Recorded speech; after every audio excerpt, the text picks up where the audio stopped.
Salut à tous et bienvenue dans Saveurs Brutes, le podcast où on parle de cuisine avec passion et bonne humeur, sans fioritures et avec beaucoup de goût. Pour ce nouvel épisode, on vous emmène au soleil, sur les hauteurs d'Allo, là où la Provence sent bon la garrigue et la convivialité. Aujourd'hui, celui qui nous reçoit n'est autre qu'Antonio Antoni, le chef et patron de la Quinta à Allo et de la Pagaille à Marseille. Un amoureux du terroir, un créatif sans costume cravate. Un entrepreneur jeune et talentueux et surtout un vrai passionné de la bonne bouffe et des bons moments de partage. Installez-vous, servez-vous un verre ou restez concentré sur la route, mais détendez-vous. Vous êtes bien sur Saveur Brute avec Morgane et Ringo et c'est parti. Est-ce que tu peux te présenter, parler de toi, nous dire qui tu es, sans parler du chef ou du patron, mais déjà savoir qui est Anthony? Oh, ta question elle est un peu vague, mais moi je suis un petit garçon qui est né au Portugal, qui a grandi entre le Portugal et la Corse, qui n'était pas du tout prévu pour faire de la cuisine, mais qui a découvert la cuisine, au collège, sous forme de stage où en fait je courais un peu de partout. L'école n'était pas trop mon truc et l'école a fait un choix intelligent, c'est qu'au lieu de me virer comme d'autres, m'a proposé de faire des stages pour essayer de trouver ma voie. Ma maman, qui est une maman vraiment aimante, m'a dit: «Écoute, ça me dérange pas que tu quittes l'école, mais si tu quittes l'école, c'est pour une bonne raison». Donc j'ai fait plusieurs stages, sur différents métiers jusqu'à trouver celui de la cuisine où j'ai trouvé, vraiment quelque chose qui me correspondait. Moi, j'aime les choses qui sont un peu cadrées. J'ai fait du sport à haut niveau et hem et quand j'ai arrêté le sport à haut niveau, il me manquait un peu cette rigueur et j'ai retrouvé ça dans la cuisine. Donc c'est pas forcément la cuisine qui m'a plu au départ. C'est vraiment ce côté rigoureux où j'ai eu un chef, pour l'anecdote, la première fois que j'ai commencé, il m'avait dit de commencer à 16h. J'avais mal compris, j'avais commencé à 17h. Donc je suis arrivé tout tranquille à 17h moins 10, pensant que j'étais en avance. Les écouteurs, la musique et il m'a viré comme une merde. Il m'a dit: «Je te veux pas chez moi, tu arrives en retard». J'ai dit: «Non, j'arrive pas en retard, je suis en avance». Et il me dit: «Tu me prends pour un con, casse-toi de là». Et là, tu t'es dit que c'était un métier pour toi. Ouais, ouais, ouais. Le lendemain, je suis revenu avec 2 heures d'avance en lui disant que j'étais désolé et que j'avais vraiment mal compris. Et il a accepté de me prendre Et il avait déjà les couilles à l'époque, hein? Alors il a accepté de me prendre et il a été vraiment très dur avec moi pour continuer dans ce truc-là et j'ai vraiment aimé ça, d'avoir vraiment quelqu'un de franc et par contre, à partir du moment où il m'a pris sous son aile, il était plus du tout distant ou quoi que ce soit et ça a duré juste 2 semaines, hein, 2 semaines, j'ai fait ce qu'il fallait. Il m'a donné un petit billet à la fin de mon stage et j'étais très content et c'est là que j'ai pris le côté hôtelier et que j'ai découvert l'univers de la cuisine. Pour revenir à qui je suis, je pense qu'on ne sait pas forcément qui on est tout le temps, mais moi je suis quelqu'un qui adore la vie, qui adore les moments de partage, que ça soit amoureux ou avec les copains et je pense que ça se retrouve aussi, dans l'état d'esprit d'un cuisinier, ce côté de partage, ce côté de convivialité et on se cherche en permanence, mais là je suis arrivé à un stade où j'ai compris ce que j'aime dans ma vie et en tant que cuisinier, j'essaye vraiment de le partager, que ce soit sur ma vie professionnelle ou perso.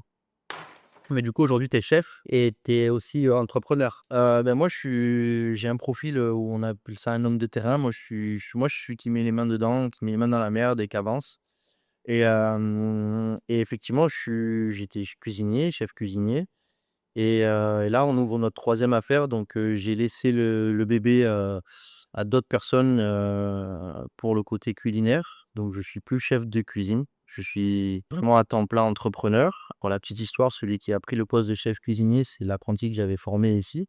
Donc c'est vraiment une belle histoire. Il s'appelle Valérie, qui est un super gars. Là, on parle du restaurant La Quinta Oui, à Allo. ouais, donc là, on est à la Quinta, donc c'est un petit village d'Allo, à 10 minutes de Marseille.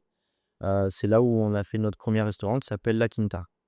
On en a ouvert un autre qui s'appelle La Pagaille, qui est à Marseille. Et là, on ouvre un troisième business. Et effectivement, maintenant, je m'occupe vraiment sur le côté entrepreneuriat et développement. La Pagaille, c'est un tout autre concept que La Quinta. Ouais, complet. Ça comble un manque. Pas du tout. Ça comble une opportunité. Pour la petite histoire, en fait, ça sort du Covid. Covid, quand on a repris à la Quinta à l'eau, c'est un restaurant, sans chichi, mais c'est un peu gastronomique.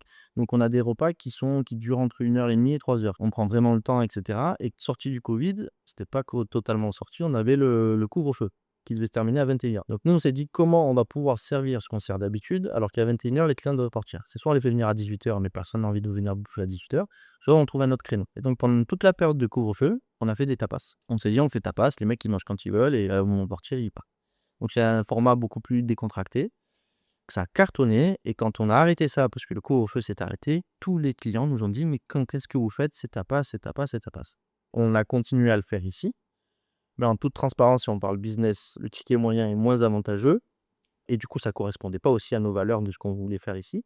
Donc on s'est dit: «Bon, ben, on va combler la demande et on va le faire sur Marseille, dans un lieu qui s'y prête plus». Donc on trouvait que ce type de format de restauration s'assimile plus sur un centre-ville qu'un petit village et donc c'est de là que c'est né. Et maintenant, les horaires de pagaille, je crois que c'est après le couvre-feu. On a pris le parti, comme je disais tout à l'heure, cet art de vivre un peu à l'ancienne, de vivre un peu comme les bistrots.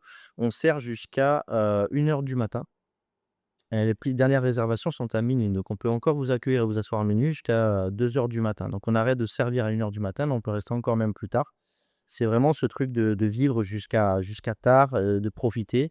Donc j'ai dit tapas, mais c'est pas vraiment des tapas. On est quand même sur quelque chose de qualitativement sur ce qui suit sur ce qu'on fait ici. Donc des beaux produits bien travaillés. On est vraiment sur des petits plats plutôt que des tapas. Ouais, c'est pas le tapas comme on l'entend, Non, c'est pas les patatas bravas, c'est, les frites au bacon. On est vraiment sur des petits plats à travailler avec une grosse carte de cocktail, avec un mixologue qui nous fait des putains de belles cartes et du très bon vin, tout au verre. C'est vraiment on peut venir boire et j'ai plein de gens qui viennent juste boire un coup, parce que la place elle est très sympa, la terrasse et il y en a d'autres qui mangent vraiment, de A à Z comme un restaurant et après, on a tout type de profil. Il y en a qui viennent faire l'apéro à 19 h, il y en a qui, viennent, boire le coup avant de sortir en boîte à minuit. On a vraiment de tout. On a vraiment de tout et c'est vraiment un endroit très cosmopolite et là où est très bon vivant. C'est ça qui nous plaît. Du coup, dans un pagaille, ça c'est un truc, administratif, mais avec la licence, Ouais.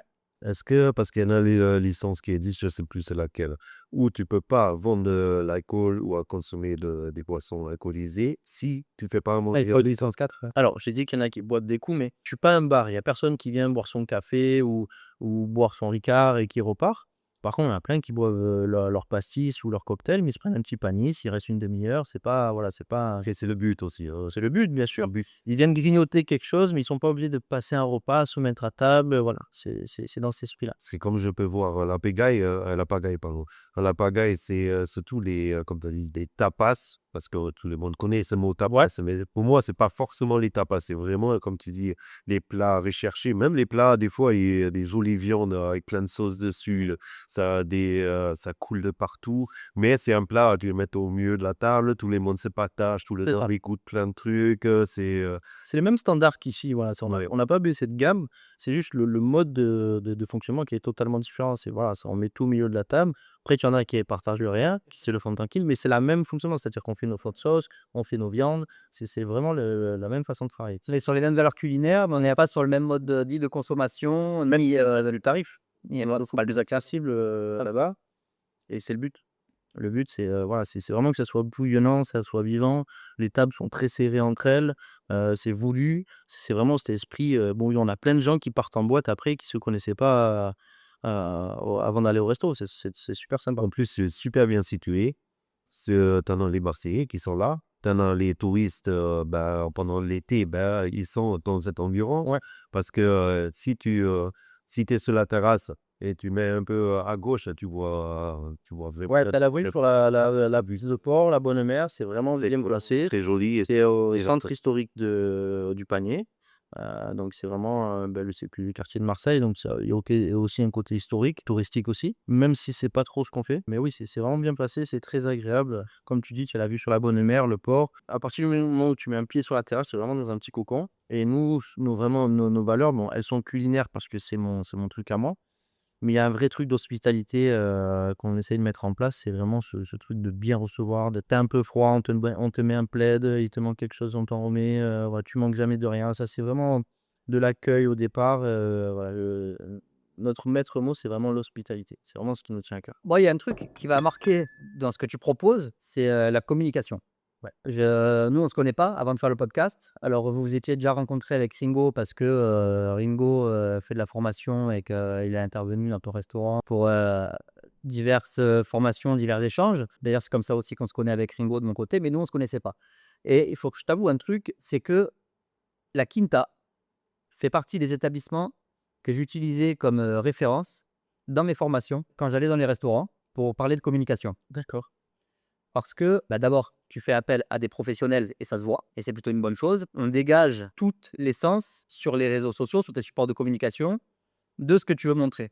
Ouais. Chose qu'on n'a pas forcément des facilités à faire quand on est, le chef ou le serveur ou la serveuse ou qu'on n'a pas trop le temps ou qu'on n'a pas ce regard-là ou qu'on n'aime pas les réseaux sociaux, parce qu'il y a beaucoup de gens qui n'aiment pas les réseaux sociaux. C'est mon père.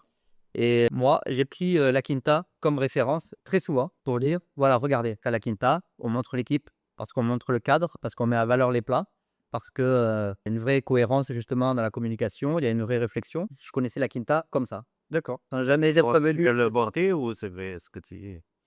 Ben non, c'est pas j'ai inventé ça. Je sais pas, je sais pas. Non, non. Il y a pas d'intérêt, il y a aucun intérêt. Tu vois? J'ai regardé aussi la pagaille avant de venir parce que bon, forcément, je vais pas venir sans regarder un peu ce que tu as fait avant. Voilà, tu as une vraie réflexion sur la communication. En quelques mots, tu sais quoi ton positionnement? Alors, ce qui est paradoxal, et je te remercie, c'est un compliment ce que tu viens de dire, c'est que moi, je n'ai pas les réseaux sociaux.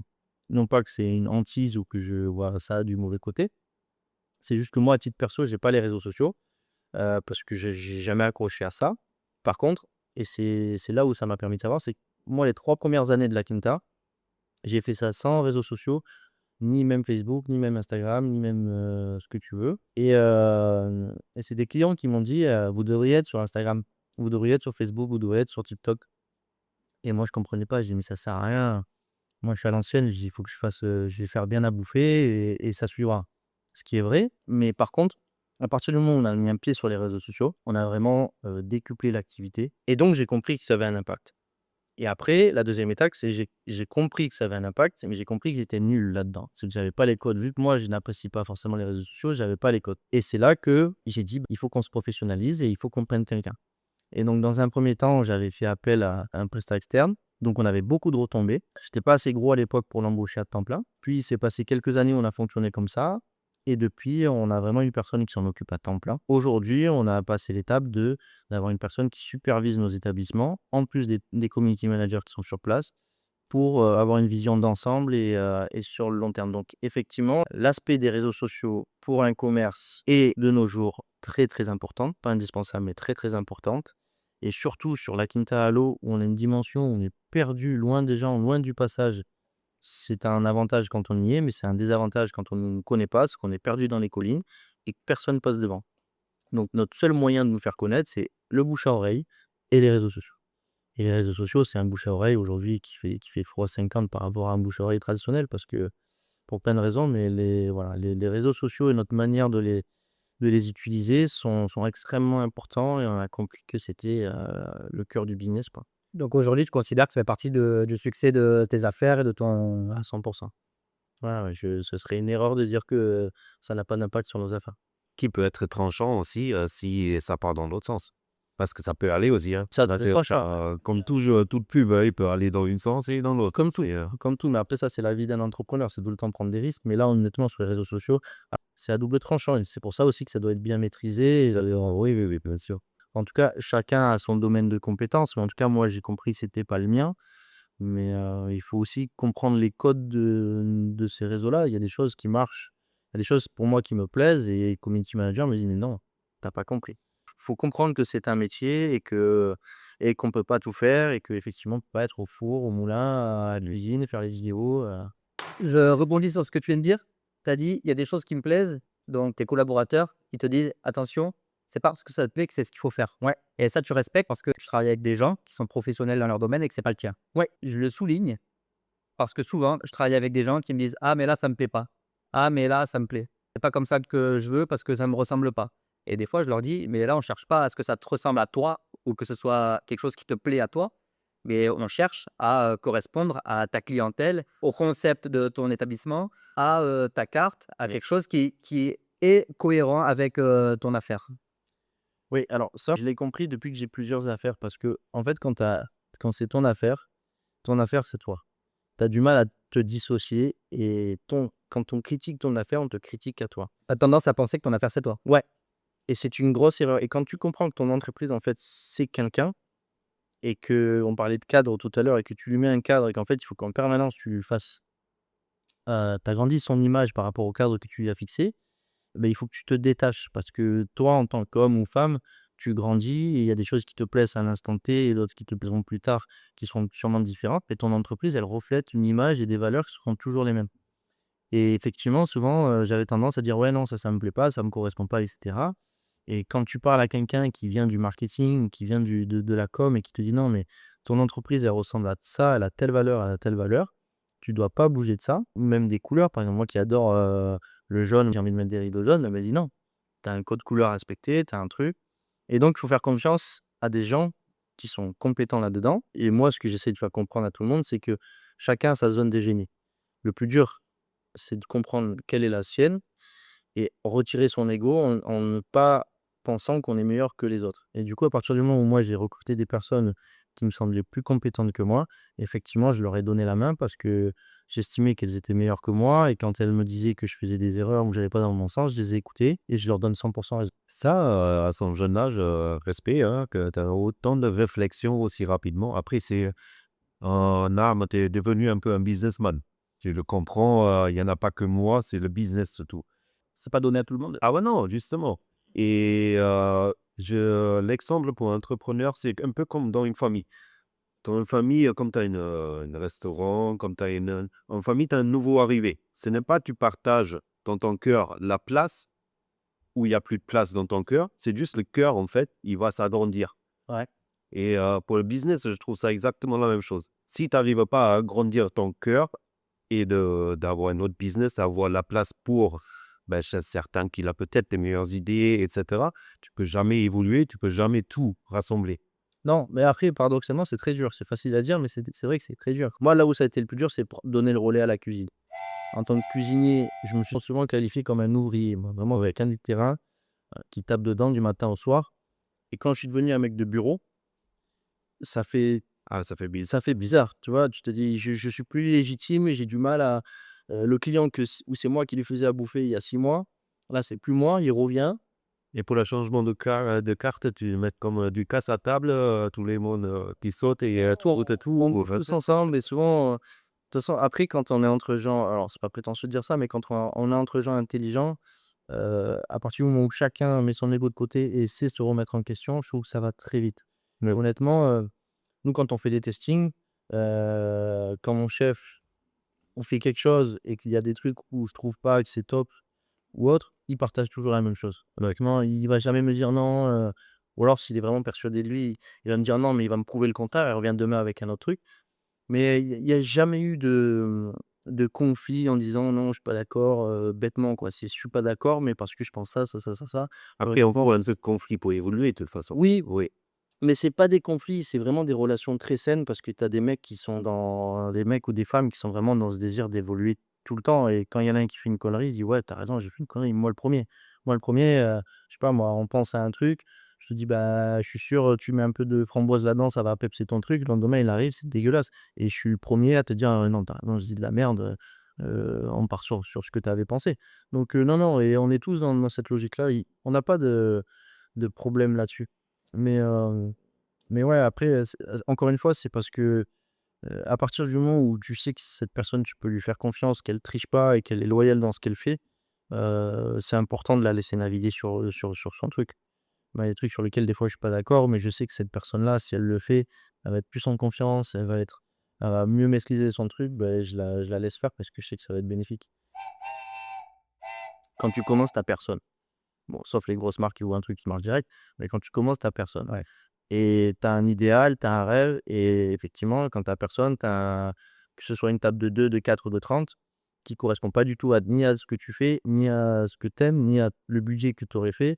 En gros, tu transgresses des règles que tu t'es fixées parce que tu as besoin de faire rentrer de l'argent, tu as des charges, il faut payer des choses. Et ce que je disais, c'est que quand tu commences et que tu comprends pas forcément tout, ou en tout cas tu as un besoin de faire rentrer de l'argent, tu acceptes ça. Et moi, ce que je dis, c'est qu'avec le recul, avec plus d'expérience, c'est une erreur de faire ça. Vaut mieux garder son restaurant à moitié plein ou avec quelques tables qui correspondent à ta clientèle, parce que ce cercle vicieux va faire que cette clientèle que tu cherchais et qui, elle, cherche quelque chose en venant chez toi, va trouver ce qu'elle cherchait et du coup va revenir et refaire parler de toi. Alors que si tu acceptes des gens qui correspondent pas à ce que tu essaies de mettre en place, que ce soit en tarif ou même en termes quand tu as une identité culinaire en tant que cuisinier, heu et que tu as je fais le cliché, hein, mais moi, quand je suis à un resto traditionnel provençal et que je fais des daubes de joue de bœuf, que je fais des pieds paquets, que je fais des pâtés de tête, que je fais des choses vraiment très terroir et très authentiques et qu'il y a des clients qui me disent qu'ils veulent une salade ou une pizza au saumon, enfin, c'est pas moi. Et c'est une erreur, moi je l'ai fait, moi, il y a des gens qui m'ont commandé des choses qu'on faisait pas. Je faisais personne, donc je disais oui, j'avais envie de faire plaisir. Bah, premièrement, c'est pas ce que tu as l'habitude de faire, donc tu vas pas le faire aussi bien que ce que tu faisais d'habitude, donc tu risques de les décevoir. Deuxièmement, c'est une clientèle que du coup, si jamais tu les satisfais, ils vont revenir pour la même chose et à un moment donné, tu pourras plus suivre ces demandes-là.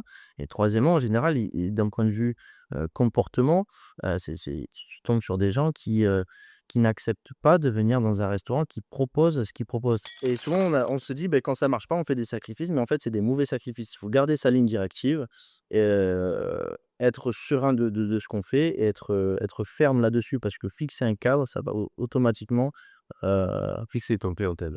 fixer ta clientèle et tu vas être légitime. C'est-à-dire que face à une clientèle qui vient chez toi trouver ce que tu cherches, à côté, tu as une table qui est l'opposé, tu es plus légitime par rapport à la clientèle qui accepte de recevoir ce que tu fais et mais que ça soit pour tout, même là, par exemple, il y a pas longtemps, on s'est disputé avec une table d'habitués parce que, c'était des habitués, mais ils avaient Il faut c'est encore les habitués ou comment? la dispute, elle a bien fini ou Non, non, pas trop parce qu'en fait, la dame n'a pas accepté que son enfant, regardait l'iPad avec le dessin animé avec, le son en fond et donc nous, on lui a dit: «Excusez-moi, là, c'est pas possible» et les gens, ils le prennent mal. Mais malheureusement, on s'est disputé avec cette table. Cette table ne nous reviendra sûrement plus parce qu'elle avait un ego qui faisait que, bah, maintenant que je suis habitué, j'ai le droit de faire un peu ce que je veux. Par contre, les trois, quatre tables à côté nous ont dit: «Merci». ils vont revenir. Voilà, non, eux, ils vont venir et à une époque, j'aurais eu peur de dire à cette dame, Ah, tu pouvais perdre, 3 clients. voilà: «Putain, c'est des habitués, il est ce qui est autour 2 fois par semaine. Putain, je vais pas lui dire de faire ça, je vais fermer ma gueule», mais en fait, j'aurais perdu les 4 tables qui sont à côté. Ouais. Je le vois beaucoup dans les restaurants où je travaillais aussi. Tu vois, mais en fait, les enfants, ils sont même pas assis. Il y en a déjà un téléphone ou l'iPad est posé devant eux. Ils discutent pas avec les parents et cetera et aussi, comme ils viennent au restaurant, la première chose avant de s'asseoir, sont réservés et tout ça. Est-ce que vous faites les frites et les nuggets? Ouais. Comme je dis au restaurant, non, il y a pas de frites, il y a pas de nuggets, il y en a pas de pâtes au beurre.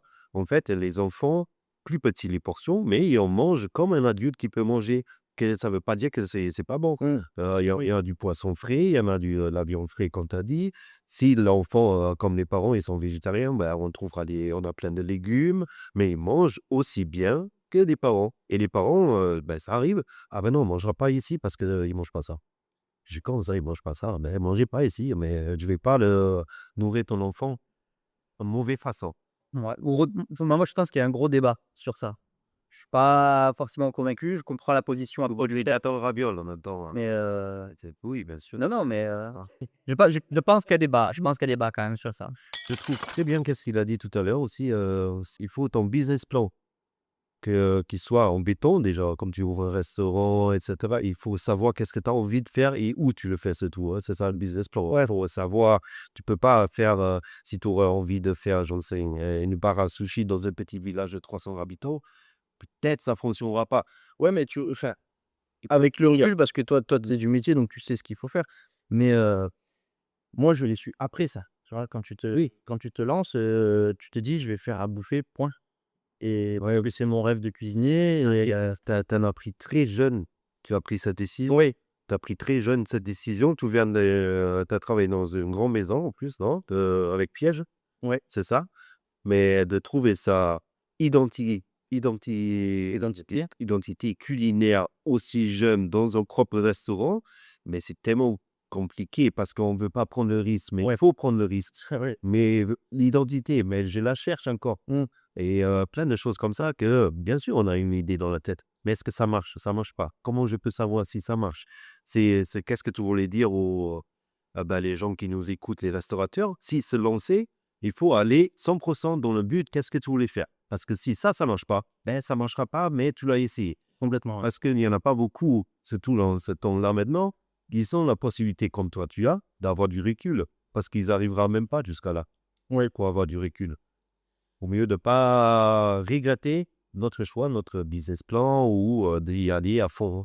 On se trompe dans les mauvaises expériences, mais ça fait aussi évolution. Ouais, Ouais. enfin, en tout cas, moi, ma propre personne, et je pense que c'est lié à beaucoup de gens qui se lancent. Je pense qu'au début, on manque de cadre parce que euh, on n'a pas forcément ou la finance ou la connaissance de tous les outils qu'il faut pour ouvrir un business. Et du coup, la première chose que tu fais, c'est tu te lances et je vais faire ce que j'aime. Après, tu es confronté à un mur où quand tu te prends un mur où tu n'as pas de clients, que ça marche pas très bien et que c'est compliqué, c'est là où si tu as fait un business plan, si tu as fait, tes valeurs, si tu as fait exactement où tu veux aller et cetera, bah, tu t'es mis un cadre. Et Oui. si tu t'es pas mis un cadre comme la plupart des gens qui se lancent, comme moi je me suis lancé, c'est là que tu pars en couille. C'est là que tu te dis: «Bon, bah, ça marche pas, je vais essayer de faire, des baby showers». Ça marche pas, bon, bah, je vais essayer de faire des pâtes au saumon parce que ça plaît plus. Ça marche pas, je vais essayer de faire une burrata parce que tout le monde veut ça. Et c'est là que tu te perds. Et c'est pour ça que c'est extrêmement important de se mettre un cadre, faire un Parce business qu'on plan, on peut faire les écarts de notre cadre, les trucs. Tu peux faire les écarts, mais tu sais où il faut revenir. Tu es là à ton chemin. C'est ça, quand tu es à ton chemin, tu peux essayer d'autres choses à gauche, à droite un petit peu. Peut-être avec une surprise, tu en rajoutes ça. Sur ton business plan, il n'était pas prévu, mais ça marche. Il faut évoluer avec son temps aussi, parce que ça va tellement vite. oui, ça, Tu veux toujours sauter sur le train et d'être le plus actuel, le plus actuel. Oui, on se perd comme ça, comme tu dis. ouais, mais c'est à double tranchant ça, parce que tu vois, moi, ça a été un débat avec, nos community managers. C'est que eux qui sont très actifs, moi, j'ai pas de réseaux sociaux. Mes community managers, ils suivent toutes les trends, toutes les actualités. Et tu sais, sur Instagram, toutes les 2 secondes, tu as un truc. Tu as les trompe-l'œil, tu as les machins, tu as les trucs. Et toutes les 2 secondes, il y en a un, il te dit: «Ouais, il faut que tu fasses ça, ouais, il faut que tu fasses ça». Et je trouve que tu as vraiment 2 voies à choisir. Alors soit tu suis ce fil-là, des actualités, des trends et tu es en permanence sur le qui-vive et tu vas du coup chercher toutes les nouveautés. Soit, moi ça a été le cas ici, moi j'ai eu la prétention de dire à mes community managers: «Non, moi je veux là, rester traditionnel et je veux que ce côté traditionnel qui se perd, je trouve, devienne une trend, devienne quelque chose de viral et devienne quelque chose, de très important». Ce que j'essaye de faire de dire à tout le monde, c'est que moi ici, j'ai une vision qui est très claire. Je veux remettre le terroir au centre de son intérêt. Je veux faire comprendre aux gens que manger local, c'est pas manger tout le temps la même chose à chaque saison. C'est que, il y a pas tout le temps tout forcément à la carte ou en tout cas, on change très souvent. Et en termes de communication aussi, nous, ce qu'on veut mettre en valeur, c'est pas justement les trends, c'est tout ce qui se faisait plus et on va le remettre au bout du jour. Mais sur ça, je trouve qu'il faut avoir une force de caractère quand même parce que tu es toujours à contre-courant. Je te dis des débats cons Ouais, avec bien sûr, de sa identité, ouais, que tu as trouvé au fur et à mais mesure. par exemple, tu vois, le community manager, rien que le choix de la musique, il est très con parce que, tu vas sur TikTok ou sur Instagram, on te dit: «Non, mais l'algorithme, c'est cette musique qu'il va prendre». Et toi, tu te dis: «Ben non, moi j'ai telle musique qui me correspond et auquel ça me tient Il à cœur». correspond dans 2 3 mois aussi. Ça, je sais pas. Oui. C'est qu'est-ce Mais que moi, tu voilà, il mais moi, je veux avoir à mon respect. voilà, moi, je veux avoir la prétention de dire: «Bah, écoute, non, moi, j'ai une prise de position, elle me plaît et on va faire en sorte que ça marche». Et et souvent, quand tu es dans ce cas-là, alors quand tu es sûr et certain et effectivement, j'ai la chance que ça marche, c'est vrai que c'est plus facile de prendre cette position de dire: «Je fais ce que je veux» parce que dans tous les cas, ça marche. Mais je la prenais aussi quand ça marche pas et c'est là que c'est important parce que quand ça marche pas, tu te dis: «Bon, ben, on va essayer de changer». Et si, je sais pas moi, tu as un restaurant, je sais pas moi, tu as un restaurant corse avec une identité corse, d'un coup, tu commences à mettre des musiques, qui te correspondent pas ou des images qui te correspondent pas juste pour aller chercher des gens. Après ça tient qu'à toi, mais après moi je trouve qu'il y a une incohérence. Je trouve que tu étais pas cohérent dans tes valeurs et dans ce que Bah, tu veux écoute, faire. toutes les réseaux, beaucoup de restaurants et tout ça, tout qui est éphémère. Ce n'est pas qu'un restaurant qui est éphémère, c'est aussi les tendances qui sont tellement éphémères, ça va tellement vite, tu peux pas correspondre, c'est impossible. Ou tu ouvres un restaurant, différents restaurants éphémères tous les 6 mois. Bah, ça dépend ce que tu cherches aussi parce que ça dépend de plein de facteurs, tu vois? Si nous on a un restaurant qui s'appelle La Pagaille qui est en centre-ville de Marseille. Là, nous, on s'amuse un peu plus avec ça, parce que c'est une clientèle de ville, c'est une clientèle aussi de touristes aussi, donc c'est une clientèle qui est très volatile. C'est-à-dire que la clientèle qu'on va avoir là, au mois de mai, elle va rechercher des choses spéciales par rapport à ce qui se fait du moment et en septembre, on aura une autre clientèle et du coup nos clientèles qui sont aussi marseillais habitués, ils s'amusent à suivre ça aussi. Parce que nous, notre identité, c'est d'être branchés et de suivre aussi ça, donc notre clientèle est avertie de ça. Donc c'est vraiment, il faut vraiment choisir sa ligne directrice et savoir pourquoi tu vas dans tel établissement ou alors toi, quand c'est ton établissement, pourquoi tu fais ça. Mais c'est vrai que c'est 2 choses différentes. Mais ici, par exemple, à Allo, nous, on se bataille et c'est un combat pour dire: «OK, nous, on suit pas tout ça. Nous, on est ça et c'est pour telle valeur que tu vas venir chez nous». C'est clivant, il y en a qui sont pas pour, il y en a qui n'aiment pas forcément cet art de vie ou cette façon de cuisiner mais au contraire, il y en a par contre, qui sont à la recherche, comme il y en a, ils font 2 heures de route pour rechercher un restaurant où on prend le temps, un restaurant où il y a la cheminée qui crépite, un restaurant où on fume le cigare jusqu'à 1 heure du matin, un restaurant où c'est des musiques, alors nous, notre univers, c'est des musiques corses, il y a beaucoup de choses qui sont charcutières, enfin voilà, des procédés ou des Les processus. gens qui sont pas végétariens, là. Comment? Non, bah, écoute, non, après par contre, on a une conscience animale. Alors, souvent, il y a ce débat sur le végétarien. Ce qui est chiant dans ce truc de végétarien ou de carnassier, c'est ce truc d'extrême. Moi, je suis un gros viandard, mais je suis conscient qu'il y a un problème sur l'élevage, animal. Ce qu'il faut juste revoir, c'est sa consommation ou en tout cas, son exigence envers ce qu'on consomme. Oui, la surconsommation, plein de Mais, bien évidemment que manger une côte de bœuf tous les jours, c'est pas bon et il faut pas le faire. Mais, il faut pas non plus imposer aux végétariens de bouffer de la viande, mais il faut pas non plus imposer aux viandards d'être végétarien. Il faut juste suivre son truc et respecter, voilà, c'est tout, oui. ça voilà, mais à chaque fois qu'il y a un nouveau truc, de toute façon, je trouve que l'humain, il part toujours en couille, il part trop loin et après il redescend.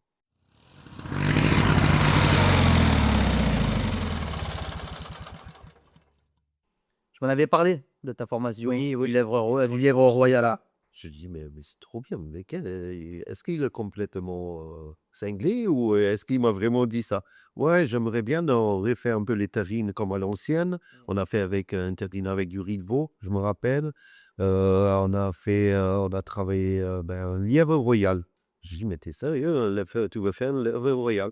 «Oui, oui, je veux qu'en fait mon équipe, il apprend anciennes techniques et vraiment les recettes qui se faisaient, il y a très, très longtemps». Il a dit: «Même si je ne mets pas la carte, mais je vais faire plaisir à mon équipe». Ouais. Et ça, je trouve ça incroyable que en fait, une formation, normalement, ça sert à ça. Mais j'en fais pas mal de formations aussi où ils me disent: «Bah, ouais, bah, viens et on verra qu'est-ce qu'il y a dans le frigo». Et là, vraiment, lèvre royale. Une fois là, ils étaient tous là, ils voulaient voir, pour les viandes, vraiment frais, respectueux comme tu as dit. Ce jour-là aussi, il y en avait une livraison de champignons. Ouais. Mais quand j'ai vu le petite, camionnette avec les champignons dedans, je me suis dit: «Mais qu'est-ce que c'est?» Il y a une beauté de Ouais. produits Ouais, c'est et ça fait, très, très plaisir de voir les personnes qui travaillent encore comme ça. Et s'il y en a pas de cèpes, et s'il y en a pas d'autres champignons, s'il y en a pas de lièvre à ce moment-là, mais tu aurais pas pris et on aurait fait autre chose parce que tu en veux vraiment le produit, de respecter le produit et d'ici. On avait du taf, hein, d'ailleurs, hein, au début, on voulait voir 4-5 trucs qu'ils peuvent faire et qui j'ai dit: «Mais tu veux faire une lèvre royale?» Déjà, ça prend normalement, 72 heures de le faire. La recette entière avec le temps de repos et cetera, plus la sauce au sang, oui, oui, oui, on fait tout ça et on a réussi. Franchement, c'était très beau qu'est-ce qu'on a fait, je trouve. Tu tous les gars qui étaient contents et qui ont participé à ça.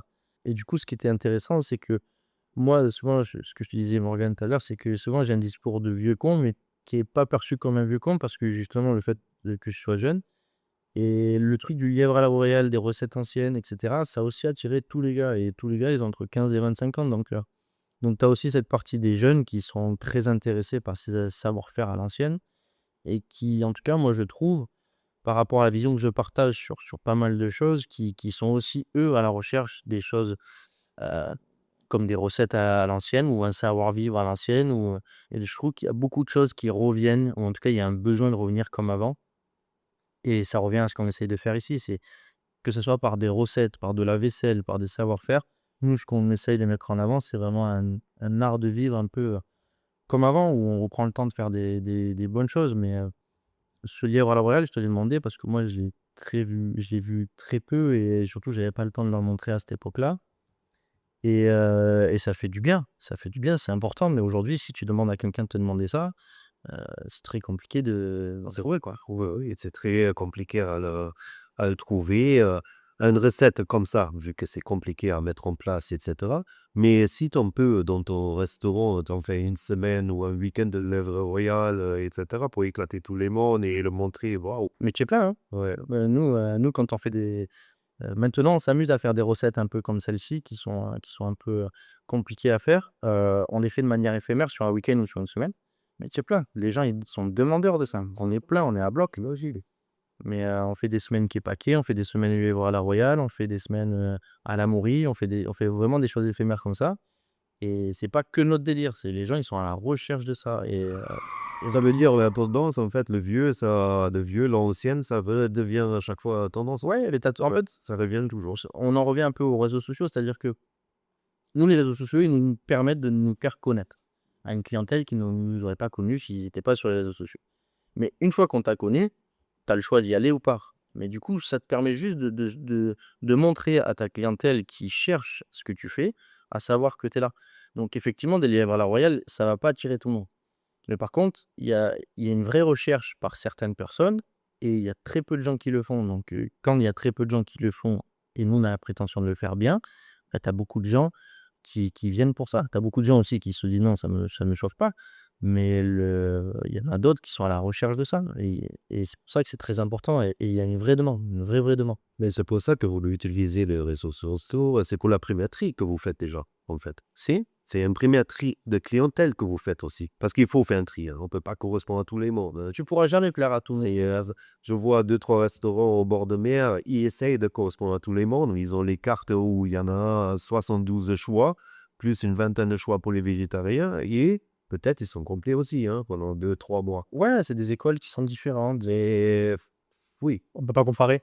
tu peux pas C'est confondre. pas le même, il reste les mêmes fonctionnements, pas le même business, pas le même rythme, pas Il y a aussi une clientèle pour ça, mais même moi le premier, quand tu es avec ta femme, tu as marché toute la journée, tu vas à un restaurant de bord de mer touriste, tu as faim, tu y vas, mais tu sais très bien que tu vas pas te régaler, tu sais très bien comment c'est fait. Mais voilà, après c'est enfin, j'essaye même pas de me comparer à ça, mais ouais. les réseaux sociaux, alors moi je trouve de base ce qui est bien, c'est que c'est aussi ta vitrine, donc ça te fait kiffer de montrer ce que tu fais.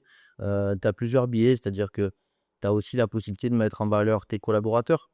Moi, mes gars, quand ils passent sur Insta, ils sont trop contents. Oui, ils sont trop contents parce qu'ils sont visibles, parce que si, parce que truc. Après, c'est aussi important parce que ça c'est plein de codes. On juge en permanence. Et tu prends une tasse à café quelque part, elle va être chaude, elle va être froide, elle va être belle. On juge tout et n'importe quoi tout le temps en permanence. Mais les réseaux sociaux, c'est, en fonction de la qualité de ta photo, de ce que tu vas faire, du rythme, comment ça tu vas forcément te faire un avis dessus. Donc c'est une vitrine, les réseaux sociaux qui sont très importantes. Mais c'est pas que ça. C'est pas que ça et nous, c'est ce qu'on essaye de dire aux gens, c'est que nous, quand ils passent une journée chez nous, ce qui est bien, c'est qu'on arrive à leur faire oublier le téléphone. Ils ont la pétanque, ils ont la piscine, ils ont les transats, ils lisent un bouquin, ils passent un moment ensemble. Heu, L'avantage qu'on a, nous, c'est que vu qu'on a la piscine, on est ouvert toute la journée, donc on a des tables qui n'ont pas la piscine, mais qui traînent toute l'après-midi à table. Ils jouent, ils parlent, ils se boivent le Dijon, ils traînent, enfin, c'est vraiment, Ils aiment cette ambiance. ouais Cette ambiance. et c'est vraiment ça que nous, on essaye de faire vivre, et nous, ce qu'on aime beaucoup aussi, c'est qu'on a vraiment plusieurs espaces qui sont tous intimistes et on a aussi d'autres espaces où on a mis des canapés côte à côte pour que les gens puissent fumer et ce qu'on aime souvent, c'est que tu as souvent des couples ou des gens qui s'assoient pour fumer, puis un autre qui s'assoit et puis ils passent la soirée à parler ensemble et puis ils se font amis et c'est vraiment des trucs qui se perdent, je trouve et quand on arrive à les remettre en place, je trouve ça sympa, ça fait plaisir parce que nous, c'est ce qu'on essaye de faire.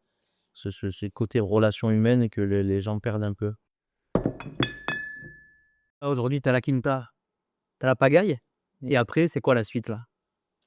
Alors la suite, là, on est sur un troisième truc dont on doit le garder secret. Oh, mystère. Ouais, C'est super pour le podcast, bravo. tu vas pas nous en parler alors? Bah, voilà, je peux vous en parler, mais après je sais pas si je pourrais le dire le nom ou pas en off. Ne dis pas le nom juste, parce que Et ça, c'est la directrice Ah, mais tease un peu, voilà, crée du mystère. c'est la directrice marketing qui gère ça. On aura le droit de dire le nom quand juin. Mais en gros, on ouvre, au panier une boutique sur le thème du sucré, hein, sur toute la gourmandise, des beignets, des gaufres, des glaces, des crêpes et une petite offre, sur du salé. Mais voilà, dit comme ça ressemble à du classique, mais nous, on va essayer de le glow up un petit peu. On va lui faire, à notre sauce comme toujours. On va lui faire vraiment des trucs sympas. On va faire des beignets très, très gourmands, bien garnis, qui sont cuits tous les matins, qui seront très moelleux. On va faire des gaufres à la minute, des gaufres comme à Liège, la gaufre bien aérée avec les morceaux de sucre. Puis quand il est dans la gaufrière, ça sort de là, il est un peu caramélisé. Enfin voilà, ce truc enfantin. Mais encore une fois, comme tu disais tout à l'heure sur les restos de plage, ouais, sur les restos de plage, tu vas avoir la gaufre qui va traîner depuis le matin en boutique, tu vas la prendre, elle va être sèche. Là, on repart sur ces goûts d'enfance, mais vraiment sur quelque chose de bien fait par quelqu'un du métier et c'est dans une avenue très passante au panier et on espère que ça va cartonner. OK, resto de plage, on est quand même sur de l'industriel beaucoup, souvent. Oui, On est quand même sur, de la grosse quantité, sur, quelque chose, d'assez industriel. totalement. Voilà, je pense, deviner que c'est pas ton concept, quoi. Non, non, non, voilà, nous, notre concept, c'est repartir sur, comme on disait, sur des goûts et des désirs d'enfance, mais encore une fois, bien fait, à la minute, dans le respect du client et dans le respect de la gourmandise aussi, quoi. Donc c'est quelque chose de tout simplement, bien fait et effectivement, de nos jours, quand tu dis bien fait et tout simplement, bah, en fait, ça se démarque parce que la plupart des trucs, c'est sorti d'une boîte et mis au micro-ondes. Mais ouais. J'espère que ça redevient une normalité, le bienfait, parce qu'il y en a beaucoup de clients, malheureusement, surtout en saison d'été. À Marseille, peut-être un peu moins, je ne sais pas, mais je trouve en fait, ils s'en foutent certains, beaucoup de monde, d'en manger quelque chose, une gaufre fait maison ou une gaufre industrielle, tant qu'ils payent 2 euros, ils payent 4 euros, ils préfèrent de payer 2 euros. Comme pour les moules frites, des fois, ben, ils préfèrent d'en payer 14 euros et une clientèle. C'est, ça prend du temps de se faire connaître du bienfait Ouais, mais maison. après, c'est comme on disait tout à l'heure. Alors, malheureusement, sur le côté quand les gens qui n'ont pas trop de budget à louer, moi, honnêtement, je leur tire pas la pierre. Je comprends qu'ils ont un budget à respecter, qu'ils ont des familles. Voilà, chacun a son truc. Après, c'est juste, comme on disait tout à l'heure, il faut trouver ta cible qui te correspond. Et le mec qui a 4 enfants bas âge et qui n'a pas trop d'argent et qui va aller manger des moules frites à 9 euros dans la brasserie au bord de mer, bah, tu peux pas lui en vouloir. Parce que après, c'est chacun ses convictions. Moi, je suis pas forcément d'accord avec ça. Mais en même temps, le mec, je lui tire pas la pierre sur ça. Mais par contre, et c'est là où c'est essentiel, c'est que quand tu t'emmerdes à faire quelque chose de bien, il faut que tu tombes sur des gens qui sont à la recherche de quelque chose de Ah bah oui. bien fait. Et tu peux pas aller dans un endroit où tout le monde bouffe des trucs industriels et arriver et dire: «Je fais tout maison», payer le double de ce que de ce que vous allez faire, parce qu'ils vont même pas en avoir conscience, parce que c'est pas leur volonté. Donc après, nous, notre job, c'est de dire: «Voilà comment on fait les choses» et d'attirer ces gens qui sont attirés par ça. Mais le mec qui veut sa gaufre industrielle et 2 fois moins cher que moi, j'en voudrais pas, mais je sais qu'il viendra pas chez moi et c'est pas très, très grave. Et par contre, si je peux faire apprendre à des gens le goût d'une vraie gaufre Clean Minute, ça, c'est mon kiff. Oui, ouais, je vois. Mais Mais c'est très bien de se lancer sur ce sujet-là. Moi, il y a quelques années, on a fait des frites maison, mais je peux te dire, un sur deux, il dit: «Qu'est-ce que c'est pas bon». C'est pas parce qu'ils connaissaient même pas les frites maison, c'était les frites de McDo et cetera. Et c'est rien à voir. Du coup, ils sont tellement fixés dessus. exactement. Et pour une gaufre, ça peut arriver pareil. Peut-être depuis toute leur vie, depuis 10 ans, ils mangent les gaufres. Toi, tu en fais un autre gaufre, ils disent: Complètement. «Mais qu'est-ce que c'est comme gaufre? C'est pas ça une gaufre». Ben, finalement, c'est finalement ça, un gaufre et Ouais. pas qu'est-ce que tu as mangé pendant. Ouais, mais après, ça va être au mec de faire son schéma mental. Est-ce qu'il veut bifurquer ou ça? Moi, ça m'a fait la même chose avec la vanille. Oui. La vanille, moi, j'ai découvert la vraie vanille quand j'ai travaillé en boutique. Avant, pour moi, la vanille, c'était ce que je goûtais dans les yaourts, quoi. Oui, Et à partir de ce moment-là où j'ai compris ce que c'était, j'ai dit: «Ben, je boufferai maintenant que de la vanille en gousse». Mais tant que tu l'as pas découvert, c'est vrai que c'est particulier pour eux. Il y a plein de gens pour pour le qui un gâteau aussi, oui. ouais, mais il y a plein de gens qui sont, pour eux, un flan caramel, c'est un flambi. Et demain, tu vas leur faire un flan caramel maison, ils vont pas aimer. Oui, le caramel, Et poire et ouais. cetera, oui, oui, oui. Ça, tu peux pas leur en vouloir, c'est des goûts qui sont ancrés. Par contre, le mec qui est dans la démarche de dire: «Waouh, putain, c'était bon et maintenant je vais lui choquer là-dessus», bah, bravo, mais enfin, moi, j'arrive pas dans cette prétention-là, en tout cas. Moi, j'arrive pas il y a un moment donné, j'étais vraiment lancé dans ce truc de: «Je vais vous faire découvrir ce que c'est les vraies choses et tout». Maintenant, je suis plus dans ce truc, je suis dans ce truc de: «On fait les choses bien, ça me fait kiffer, j'espère que ça va vous faire kiffer, puis ça vous fait pas kiffer, tant pis». En tout cas, je suis sûr que ça va marcher. comme tout ce que tu touches, presque, il marche, hein, pour l'instant. Tu bois, mais effectivement. Et Ah, il y a peu de chances que ça fonctionne pas. Tu as l'air quand même d'avoir un bon recul, d'avoir une bonne équipe, d'avoir la bonne vibes pour aller, de l'avant et développer, quoi. c'est qu'est-ce que j'ai ressenti bah, avec toi et dans ton restaurant et comme j'étais présent aussi 2, 3 fois, c'est en fait ton équipe, il vit exactement qu'est-ce que toi tu vis. Ouais. Et c'est une super cohésion dans l'équipe. Ils s'entendent super bien, comme ils mangent ensemble, ça rigole, tu sais, ils vont même partir peut-être en boîte de nuit des fois, ensemble le soir, et tout ça, ça se ressent et tout ça et tu essaies, de laisser l'espace libre au niveau de ça pour tout le monde s'entende comme ça et de s'intègre, facilement et ça se ressent sur la clientèle, ça se ressent sur, des établissements, je pense. Mais il y a le respect envers chacun de métier, il est quand même là. C'est compliqué là, cet équilibre-là, mais tu arrives bien à le faire, je trouve. Ouais, alors effectivement, moi, c'est bien que tu abordes ça parce que l'équipe, pour moi, c'est ce qui est vraiment le plus important. Effectivement, ce bébé, j'ai lancé tout seul, mais en fait, au fil de la progression, c'est impossible de tout faire tout seul. Et la chance que j'ai eue, c'est que mes ambitions, mon discours et ma vision, ils ont été tous suivis par les gars qui nous accompagnent.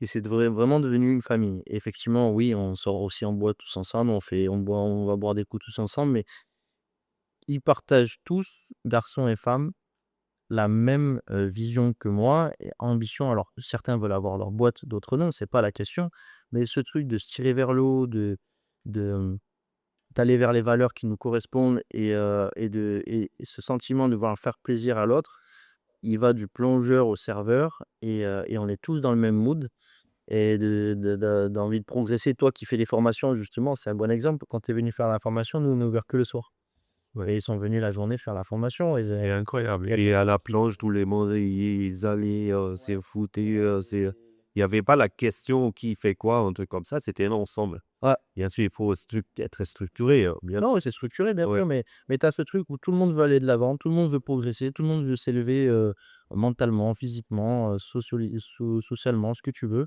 et du coup, on a vraiment cette famille qui va dans la même direction et c'est pour ça qu'aujourd'hui, on ouvre des affaires, c'est qu'on n'est pas tout seul et que les gars, quand ils nous disent, moi, j'ai des gars qui me disent: «Putain, j'espère que tu ouvres un truc bientôt parce que, je veux être directeur, je veux passer un palier», et du coup, moi, ça me donne des ailes parce que je me dis: «Putain, les gars, ils sont aussi motivés que moi et je serai pas tout seul dans cette aventure». Ah oui. Tu es OK pour dire que, à ton jeune âge, tu sois déjà chef, patron, tu es déjà 2 affaires, ça permet de briser une barrière entre toi et tes employés, tes collaborateurs et du coup, bah, que c'est ça fait partie des éléments qui motivent et qui fédèrent? Ça serait mentir de dire que non, parce que oui, effectivement, mon jeune âge fait que quand j'ai des discours qui sont un peu plus vieux con et qui sont un peu plus formels, ça passe beaucoup plus parce que le fait que j'ai quasiment le même âge ou le même âge et de voir où j'en suis, bah, ils savent que c'est pas juste un discours et que derrière cette rigueur que je demande et tout ce que je demande, bah, c'est qu'il y a un résultat derrière. Donc effectivement, ça aide beaucoup le fait que je sois jeune et que j'en suis aussi là. Et ce qui aide aussi, c'est qu'on partage les mêmes centres d'intérêt et du coup, je comprends aussi, par exemple, les apprentis, qui me disent: «Oui, l'école, c'est compliqué» et cetera. Moi, il y a quelques années, j'étais aussi apprenti, donc je comprends ce qu'ils disent, je parle le même langage que ce qu'ils disent. Donc peu importe le palier, des collaborateurs, j'ai toujours un centre d'intérêt qui est plus ou moins proche. Ce qui fait que, bah, mon discours effectivement je pense, a plus d'impact étant jeune que ne l'étant pas. Ou je pense que si j'étais beaucoup plus âgé, je pense que j'aurais besoin de paliers avec des directeurs ou quoi pour faire passer, le mot, effectivement. La Quinta, la pagaille et la nouvelle affaire, dans 5 ans ou 10 ans, tu te vois où là? Ouf! Là, elle sera plus jeune vieux con, il sera plus vieux con. Ah, parce que comme je serai un vieux con, du coup. Là, je serai vraiment le vieux con, je peux plus jouer dessus. Hein. Dans 5 ou 10 ans, c'est un gros palier pour moi puisque moi j'ai presque 30 ans, donc en 5 ou 10 ans, je Et pense même pas 30 ans. non, dans 5 ou 10 ans, j'aurais pas ouais, Tu as commencé à 12. 21 j'ai ouvert ma première affaire à 21. Il y a 2 choses qui se mêlent, il y a la vie perso et la vie pro. Je pense qu'il y aura un enfant d'ici 5 ou 10 ans et moi j'ai une soif et une ambition d'entreprendre des choses, Alors je j'ai pas un chiffre, je te dis pas, dans 10 ans je veux 10 restaurants, je m'en fous. Je peux très bien rester à 3 et c'est très bien. Mais j'ai ce désir d'évolution, de jamais rester sur des choses acquises.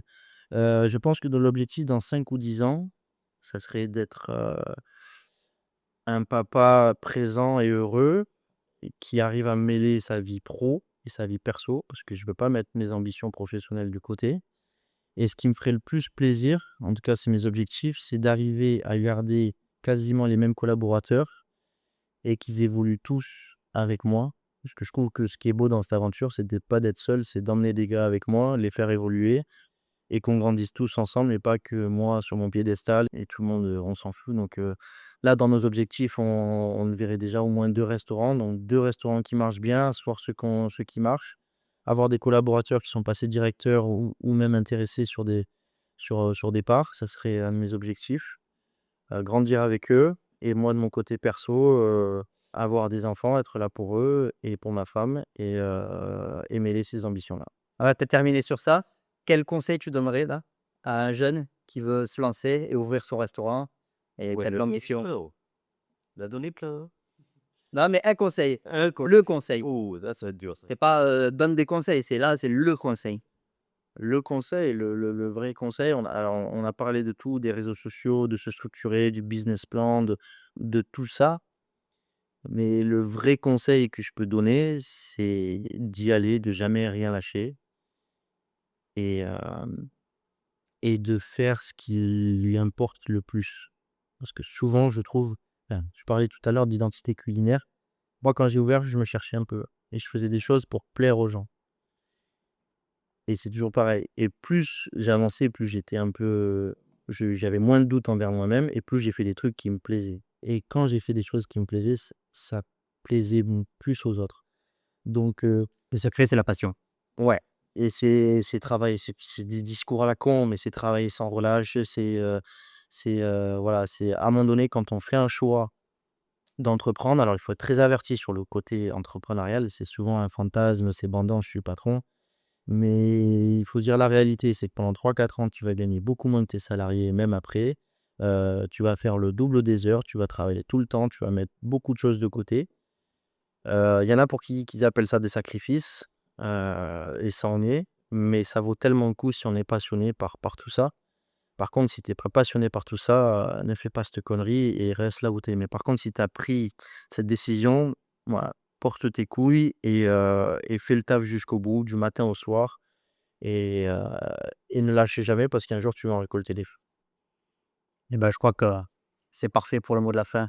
Merci Anthony, Merci à vous. merci Ringo, Merci, hein. merci les pralines.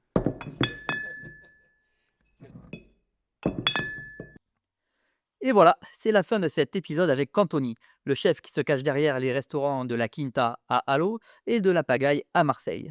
Si vous voulez suivre ces deux beaux établissements, leurs projets à venir et leurs événements, ça se passe sur Instagram, la.quinta-du8 allo et la.pagaille.marseille. Tous les liens sont comme d'hab dans la description de cet épisode.